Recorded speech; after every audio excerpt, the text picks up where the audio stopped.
ژیانی خەڵک ڕوانگەی شارستانیەتی سەردەمی خۆیان ئەم گەنجانە گۆڕیان. خات و عائیشە گۆڕی. خات و عائیشە کە پێغەمبەری خوا وەفاتی کرد تەمەنی 18 ساڵ بوو. 2210 حەدیسی گێڕاوەتەوە خات و عائیشە. علەما ئەفەرمون ثلوثی دین یەک لە سەرسەی دین خات و عائیشە گێڕاوێتەوە و لە خات و عائیشەوە وەرگیراوە. ئەمە دەمکوتکردنە بۆ ئەو کەسانی کە بێحورمەتی ئەکەن بەرامبەر بە دینی ئیسلام، ئەڵێن ئیسلام شایەتی ئافرەت بە نیوەی شایەتی پیاو. ئەمە بابەتێکی جوزئیە لە ئیسلامە. ئەگینا خات و عائیشە حەدیثی وای ڕەت کردوێتەوە کەڵە پیاوانی سەحابە گێڕاویانەتەوە.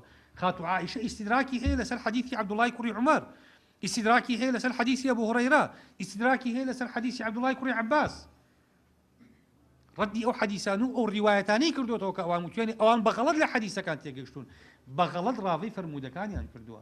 دەی خات و عائیشە کچۆڵەیەک بووە تەمەنی 18 ساڵ بووە کە پێغەمبەری خوا وەفاتی کردووە. ئەم عیملاقە بووە لە عیلمە کە عولەما ئەفەرمون یەک لە سەرچەی دین لەوە وەرگیراوە. کەواتە ئەو تەمەنی کە ئێوە پێ ئاگوزارێن بەڕێزان تەمەنێکی زۆر زۆر گرنگە، ئینسان ناکرێت لە بیری بکە و ناکرێت ئیحتیمامی پێ نەدا.